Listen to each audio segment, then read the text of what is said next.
The last place anyone expected Kelly Ripa and Mark Consuelos to spend Thanksgiving was a hotel. Not a sprawling family estate, not their New York home filled with the sound of their grown kids raiding the fridge, not even a sun-drenched beach escape.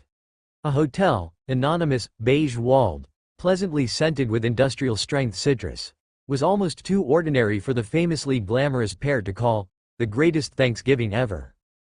But that's exactly what they called it. And as Kelly told it later, that Thanksgiving turned out to be the perfect combination of chaos, coziness, laziness, and accidental magic. The kind that only happens when your plans fall through, and you shrug and decide, fine, then. Let's wing it. It began with a flight delay. Their original plan was idyllic. A family cabin in Vermont, fireplace crackling, adult children flying in.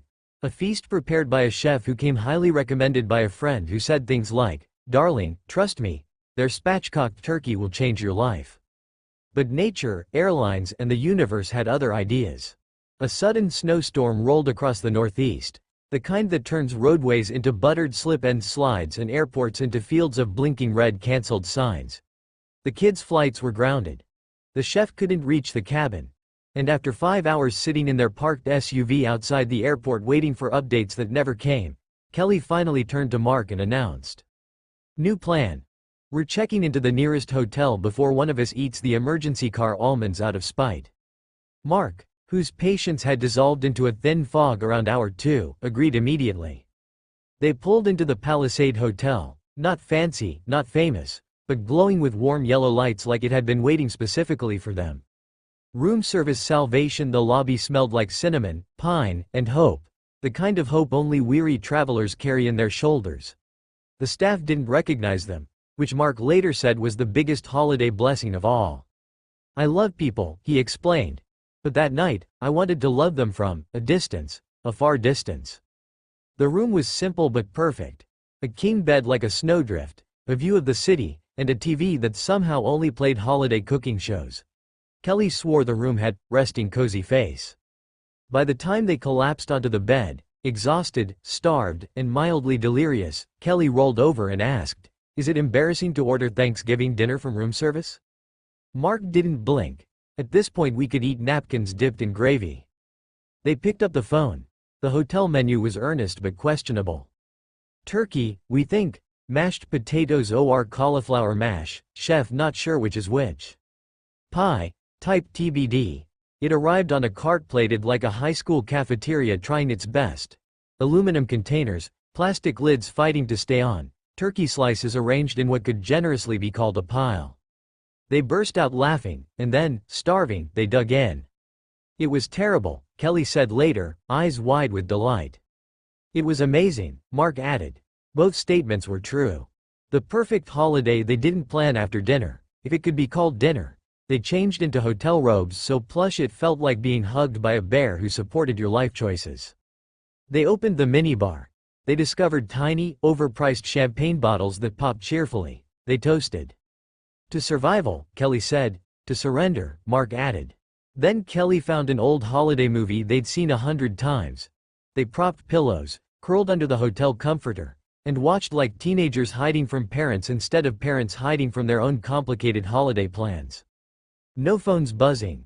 No cooking timers beeping. No table settings. No relatives debating politics. No giant turkey defrosting in a sink like a frosty corpse. Just the two of them, a mediocre meal, a soft bed, and a rare moment of total stillness. Throughout the night, they reveled in the small absurdities. Mark discovered the hotel hairdryer had the power of a jet turbine.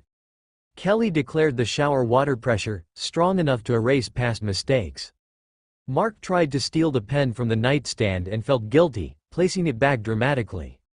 Kelly made a blanket nest that, by morning, resembled topographical terrain. Everything was silly. Everything was intimate. Everything was easy. The morning after, when the sun rose, the storm had passed, the roads were clear, and the world felt reset. They went downstairs to the hotel's continental breakfast expecting disappointment and found instead a waffle station operated by a man named Carl who possessed an almost spiritual commitment to batter distribution. Kelly swore his waffles were better than any Michelin star dessert she'd had. Mark backed her up, adding, "Carl is the real celebrity here." They sat in the half-empty dining room, sipping coffee, eating waffles, watching families trickle in with bedhead and pajama pants, the universal uniform of hotel mornings.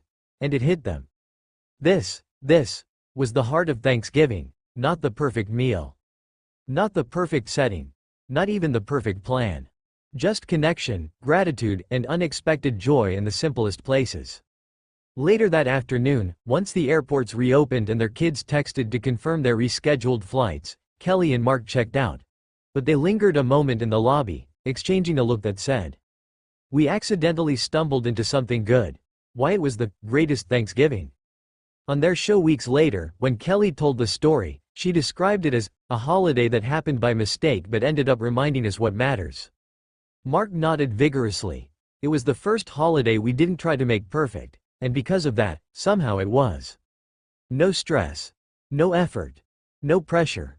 Just love, laughter, questionable turkey, Carl's transcendent waffles, and a hotel room that became, for one night, the coziest place in the world. In the end, they've since joked about making the hotel Thanksgiving a yearly tradition. Only if Carl is working, Mark insists, but whether they repeat it or not, that night carved a warm little place in their memories. Because sometimes the best holidays aren't the ones you meticulously plan. They're the ones that sneak up behind you, tap you on the shoulder, and whisper, "Relax. This is enough. This is exactly right." And for Kelly Ripa and Mark Consuelos, one unexpected night in a hotel, with terrible turkey, soft robes, and absolutely no expectations, became the greatest Thanksgiving ever.